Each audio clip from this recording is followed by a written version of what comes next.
جی میرے پیارے بچوں، آپ سب نے کہ سبق کو سنا، سمجھا، پڑھا اور اب ہم جا رہے ہیں اس کو لکھنے کی طرف، سمجھنے کی طرف، تاکہ ہم اس پر عمل پیرا ہو سکیں، ہم جان سکیں کہ ہم نے جو کچھ سبق میں پڑھا ہے ہم اس کو اپنی عملی زندگی میں کیسے اپلائی کریں گے۔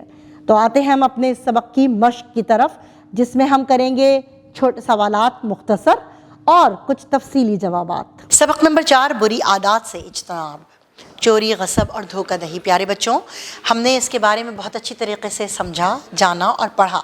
آج ہم اس کی مشق کریں گے، تو اپنے ہاتھوں میں اپنی پینسلز لے لیجئے تاکہ درست جواب کے گرد ہم دائرہ لگا سکیں۔ نمبر 1، کسی دوسرے کی چیز بغیر اجازت چھپا کر رکھ لینے کو کہتے ہیں؟ درست جواب ہے چوری۔ نمبر 2، اسلام میں چوری کی سزا ہے۔ اس کا درست جواب ہے ہاتھ کاٹنا۔ نمبر 3، کسی کے مال پر ناجائز قبضہ کرنا کہلاتا ہے؟ ناجائز قبضہ کرنا کیا کہلاتا ہے پیارے بچوں؟ غصب کہلاتا ہے۔ نمبر 4، دھوکہ دہی کرنے والا ہوتا ہے بددیانت۔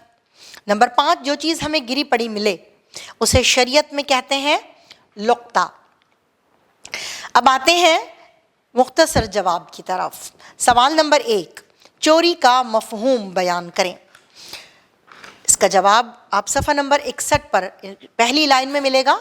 اس کی آپ ہیڈنگ ڈالیں گے پہلے، چوری کے لغوی معنی، اور اس کا جواب لکھیں گے کسی کی چیز کو خفیہ طریقے سے اٹھا لینا، یعنی کسی شخص کا مال یا کوئی چیز اس کی مرضی اور اجازت کے بغیر چھپا کر اپنے پاس رکھ لینا چوری کہلاتا ہے۔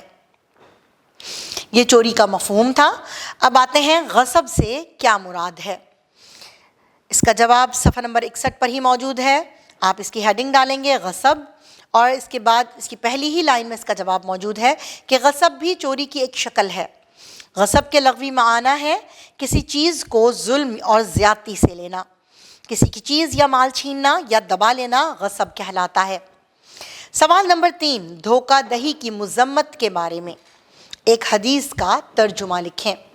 صفحہ نمبر 62 پر آئیے، اس میں آپ کو نظر آ رہا ہوگا پیارے بچوں، دھوکہ دہی کی ہیڈنگ موجود ہے، تو آپ نے اس میں حدیث لکھنی ہے۔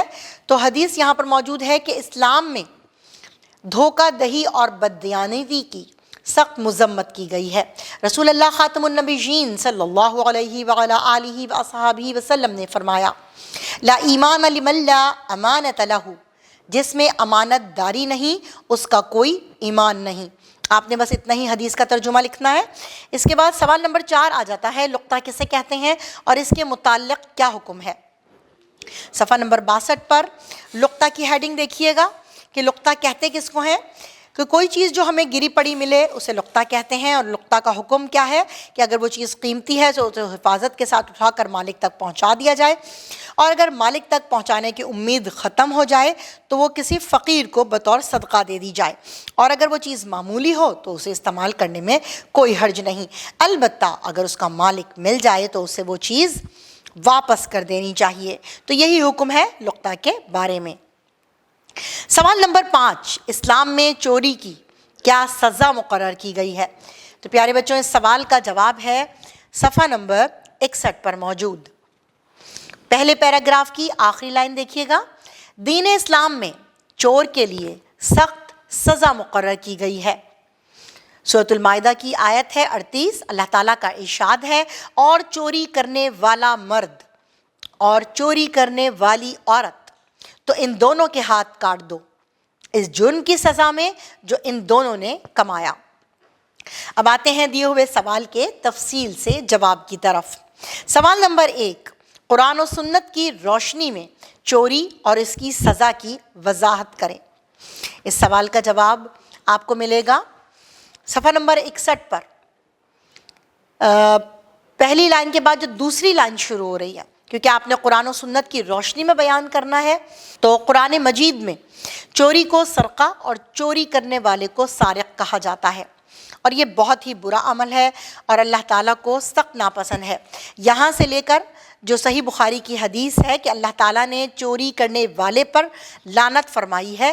یہاں تک پیارے بچوں اس لانگ کوئسچن نمبر 1 کا آنسر موجود ہے۔ سوال نمبر 2، غصب بہت بڑا ظلم ہے، واضح کریں۔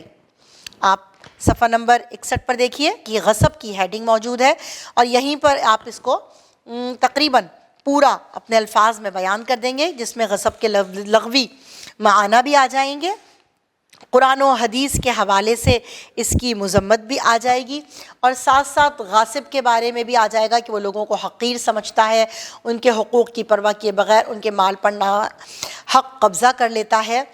اور آخری لائن ہے، غصب شدہ چیز کا حساب دینا ہوگا اور اللہ تعالیٰ کی عدالت میں وہ سزا کا حقدار ٹھہرے گا۔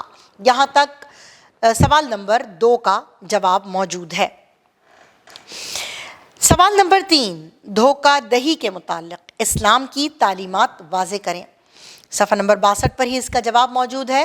دھوکہ دہی کی آپ نے ہیڈنگ ڈالنی ہے، اس کے بعد اس کی تعریف لغوی معنی بیان کرنا ہے، اور اس کے ساتھ ساتھ آپ نے اسلام کی تعلیمات کے تحت اس کو واضح کرنا ہے، جس کا جواب موجود ہے کہ اسلام میں دھوکہ دہی اور بددیانتی کی سخت مذمت کی گئی ہے، اور حدیث نبی پاک صلی اللہ علیہ وآلہ وسلم کی جس میں امانت داری نہیں، اس کا کوئی ایمان نہیں۔ اس کے بعد جو واقعہ نبی پاک صلی اللہ علیہ وآلہ وسلم کا پورا موجود ہے وہ آپ نے بچوں پورا بیان کرنا ہے، اور اس کی آخری لائن ہے کہ دھوکہ دہی کرنے والا شخص قابل اعتماد نہیں رہتا اور لوگ اس کی عزت نہیں کرتے۔ یہاں تک اس لانگ کوئسچن کا کوئسچن نمبر 3 کا آنسر موجود ہے۔ اب آپ کے بارے میں آپ کے لیے کچھ سرگرمیاں ہیں۔